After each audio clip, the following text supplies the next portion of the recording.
Assalamualaikum warahmatullahi wabarakatuh.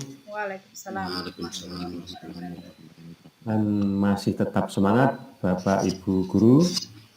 Semangat Pak. Semangat Pak. Semangat ya, kita harus semangat karena diklat kita tinggal beberapa hari atau 1 harian besok. Insya Allah kita lulus semuanya. Amin. Amin. Amin. Untuk presentasi saya hari ini saya akan mempresentasikan tentang analisis lingkungan sekitar sekolahan. Kenapa perlu dianalisis? Ya, nanti kita akan bahas. Tapi sedikit bisa saya bocorkan bahwa dengan adanya analisis kita bisa mengetahui siswa baru kita pada PPDB dan mungkin juga bisa mengetahui keadaan sekitar lingkungan sekolah kita. Terus sekolah kita itu nanti bekerja sama dengan Dudi yang mana dan lain sebagainya. Jadi seperti itu Bapak Ibu guru ya. Baik. Apakah ada gambaran untuk tentang analisis lingkungan yang akan saya presentasikan dari Bapak maupun Ibu? Ada gambarannya? Ibu Warneti? Ya, sedikit Pak. Saya ada gambaran mengenai analisis mengenai peserta didik ya Pak ya. Ya. Iya. Biasanya Lingkungan. itu kan kalau untuk analisis peserta didik itu kan penjaringan peserta didiknya itu kan dari tingkat SMP atau madrasah seperti itu Pak. Iya, hubungannya dengan itu. Iya, betul Bu, bagus. Ya, terima kasih. Dari Pak Petrus, gimana? Ya, sama seperti Bu Neti tadi toh.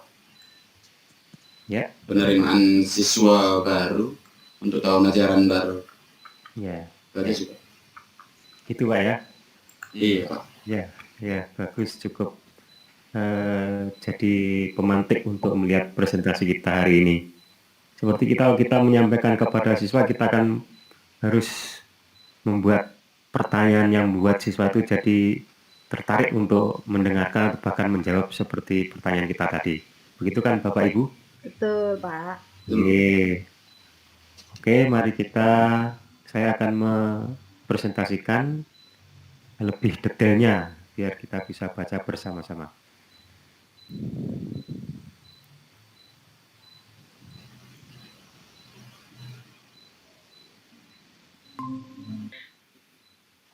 Sudah? Ya, udah. Nih Bapak nih. Bapak di bawah nih ada gambar inian nih. Gambar apa Bu? Nih. Nah, itu dia. Ya, klik. Kelihatan ya? Udah kelihatan. Tapi foto saya nggak kelihatan Bu? Kelihatan muka Bapak. Saya aja yang nggak kelihatan ini slideshow-nya. Oke, kita mulai lagi Bu. Ya, silakan Pak. Oke. Pada presentasi kali ini yang akan saya tampilkan yaitu materi analisis lingkungan sekolah pada program PSP atau program sekolah penggerak SMK PK, SMK program pusat keunggulan. Yang analisis lingkungan sekolah ini di sekitar sekolah saya, yang pertama itu ada tahapan sama deskripsi. Nomor 1 ada tahapan dan deskripsi. Nomor 1 tahapannya adalah sumber daya alam, sosial, dan budaya. Deskripsinya pada analisis lingkungan belajar ada sumber daya alam, SMK Muhammadiyah 6 Kabupaten Malang, Jawa Timur, terletak di wilayah Malang Selatan, dekat dengan wisata pantai Malang Selatan. Kalau sosial, lingkungannya pedesaan dan dekat pantai, budayanya Jawa.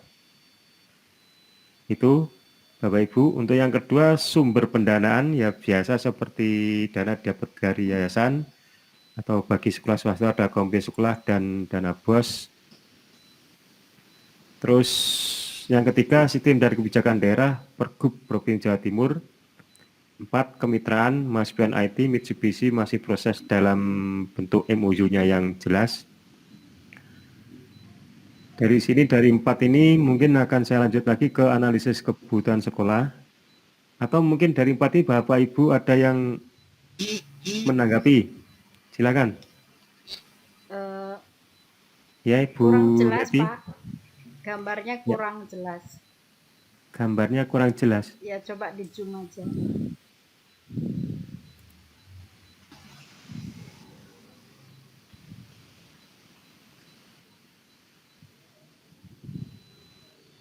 Masih kurang jelas ini.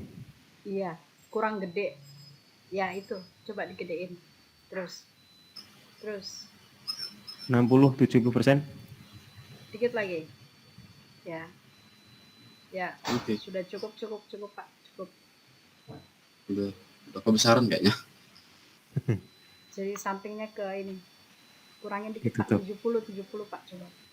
Kalau enggak itu tutup samping. Ya. Oke. Boleh. Dekat kelihatan ya. Oke. Sudah Pak, Kelihatan, sudah Mbak. kelihatan. Ya, ini. Yang pertama ini, Bu. Iya Pak, Kelihatan? kelihatan Pak, sudah cukup. Oh, Ya, kemitraannya lumayan banyak juga ya Pak ya. Apanya, Bu? Kemitraannya lumayan banyak juga. Ya, alhamdulillah di pedesaan kami ini yang kemitraan yang gede, yang besar. Mas Pion IT, Yang Mitsubishi. paling kecil-kecil ada tapi ya lingkungan sekitar. Iya.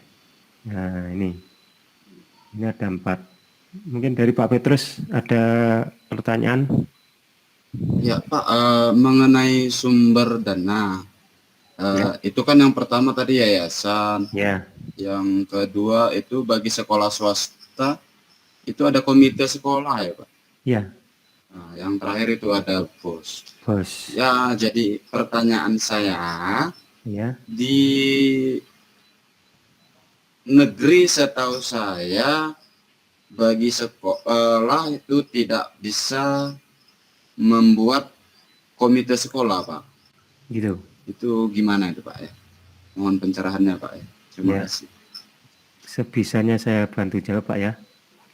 Iya, Pak. Untuk dari negeri nggak boleh ada uang dari komite gitu ya? Iya, Pak, betul, Pak. Di sekolah Bapak nggak ada? Sebenarnya ada, Pak.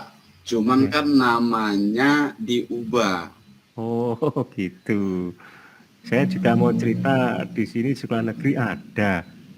Namanya ya UKK atau UK apa gitu, uang komite atau apa gitu namanya. Dulu kan SPP. Ya, Ya, Bu. Nah, sekarang diganti UK namanya. Uang komite. Nah, itu untuk sekolah swasta seperti itu, untuk negeri kebijakannya lain mungkin, Pak ya. iya, Pak. Kalau di sekolah kami Ya. diganti namanya dengan masuk ke dana OSIS dia, Pak. Oh, gitu ya, beda. Jadi kegiatannya larinya ke situ semua. Gitu ya, Berdasarkan dari OSIS. ya. Padahal ya digunakan untuk seluruh pembangunan di sekolah atau operasional sekolah gitu, Pak ya. Iya, betul, Pak. Iya. Ini sebetulnya ada satu lagi, Bu Bos, seperti yang di Jakarta Buret itu ada ini sebetulnya, kalau saya tulis itu Iya. namanya BPOPP. Nah, itu istilahnya dari Jawa Timur, Bu, dari Provinsi Jawa Timur. Itu ada dana BPOPP yang mana dana itu sejumlah siswa dikalikan berapa itu. Kalau semakin banyak siswanya maka dana BPOPP-nya juga semakin banyak. Itu sepertinya sama dengan BOS ya Pak ya, cuman beda Iya, penamaan aja. tapi ini di Jawa Timur gitu. Itu dari presentasi saya. Iya. Terus mungkin saya lanjutkan yang lain ya, Bu ya, Pak. Silakan Pak. Silakan. Iya, Pak. Oke, dari selanjutnya untuk urutan analisis lingkungan sekolah, yang kedua itu analisis kebutuhan sekolah. Yang pertama peserta didik, pesertanya didik itu berasal dari mana saja. Yaitu ada 4 poin, ada 4 komponen, ada yang dari SMP negeri, SMP swasta, MTS negeri, dan MTS swasta. MTS itu Madrasah Sanawiyah, ada di tempat saya. Terus ada juga menjaring peserta didik dari mana? Ya melalui jalur afirmasi PIP ataupun KIP. Yang ketiga melalui jalur prestasi dan dari anak yatim juga, jalur anak yatim. Tuh. Terus yang kedua Untuk guru dan tendiknya, tenaga pendidikan, ada guru TKRU TBSM itu kualifikasinya apa saja, guru TKJ dan guru APHPT. APHPT itu agrobinis pengolahan hasil pertanian. Nah, itu jurusan di sekolah kami. Yang mana guru-guru tersebut harus sarjana atau minimal D4, yang mana itu nanti bisa dimasukkan ke dalam dapodik biar linearitasnya ada nanti. Jadi seperti itu. Lanjutnya sarana dan prasarana atau Sarpras ada lab otomotif, laboratorium pekerjaan dasar. Laboratorium pekerjaan dasar untuk teknik otomotifnya itu, Bu. Ya. Ada yang untuk ngelas, terus gergaji besi, mungkin menggunakan ragum dan lain sebagainya. Terus lab jaringan, lab komputer dan lab APHPT. Itu untuk analisis kebutuhan sekolah. Mungkin ada pertanyaan atau juga sanggahan atau tambahan dari Bapak Ibu kelompok 4 ini, monggo persilakan untuk Bu Neti. Kalau untuk keseluruhan sih sudah cukup jelas ya Pak. Hampir sama gitu ya. Ya, sudah cukup jelas. Ya, Untuk siap. yang TKRO ini TBSM itu apa ya Pak? Dan bisnis sepeda motor. Teknik bisnis sepeda motor. Iya. Oh itu bukannya TKRO itu otomotif, itu mobil ya Pak ya? Iya. Hmm. Tapi kan nanti katanya Pak Singgih dijadikan satu. Oh gitu. Jadi orang TKR itu nanti bisa ngajar TBSM dan sebagainya. Kayak multimedia TKJ jadi satu gitu loh, Bu. Oh gitu. Iya, sama saja. TBS. Jadi pengertian saya seperti itu. Iya. Ya tergantung nanti, makanya kemarin Bapak Ibu Guru juga bingung untuk masuknya dapodik gimana gitu. Iya. Iya, maksudnya ini agar linear aja kali ya Pak ya? Iya, cuma biar linear. Soalnya teman saya yang sudah PPG itu kok juga sudah bunyinya itu teknik otomotif gitu aja. Ya, sehingga dia bisa ngajar TBSM, alat berat dan lain sebagainya gitu. Yang penting ikut KIKD-nya ya dia ikut gitu aja. Gitu. Ya. Itu mungkin jawaban dari saya. Ada tambahan dari Pak Petrus? Cukup sekian, Pak. Saya rasa sudah jelas, Pak. Oke, terima kasih Bapak Ibu sudah jelas tentang analisis kebutuhan sekolah. Ya ini kan hampir sama dengan sekolah kita juga, Pak Bu ya. Iya, betul. Ya. Iya, betul, Pak. Nah, terus selanjutnya analisis lingkungan sekolah. Ini ada visi, ada misi, dan juga tujuan. Kalau ini kan global, ya tergantung dari kondisi sekolah kita masing-masing. Mau dibawa kemana arah sekolah kita, ke pantai yang jauh juga bisa. Jadi visi dan misinya itu tergantung dari biasanya kalau membuat kita juga harus rapat dengan Bapak Kepala Sekolah, komite, dan seluruh Bapak Ibu guru yang lain. Kan harus menjabarkan antara visi dijabarkan ke misi, misi dijabarkan ke tujuan. Itu mungkin dari saya. Mungkin ada satu lagi pertanyaan atau tambahan, silakan Bapak Ibu. Ya, cukup sih Pak. Ini kebetulan sekolahnya swasta ya Pak ya? Ya. Iya. Kebetulan saya juga sama, sekolahnya swasta sama, juga. Ya. Jadi nggak terlalu ini sih maksudnya nggak terlalu beda jauh ya kalau untuk analisis ya Pak ya. Iya, ya hampir sama menurut saya begitu. Pengelolaannya juga mungkin hampir sama. Yayasan juga Pak ya. Iya. Mungkin ada tambahan dari Pak Petrus? Iya, saya kira Pak, swasta dan negeri hampir sama itu. Visi misi semuanya itu hampir sama. Iya. Gitu ya Pak ya? Iya Pak. Ya, berarti cukup keterangannya dari saya untuk materi analisis kebutuhan lingkungan sekolah ini, cukup, Bapak dan Ibu. Cukup Pak, cukup. Cukup ya, terima kasih atas partisipasi dari Ibu Warneti dan dari Bapak Petrus Simanjuntak.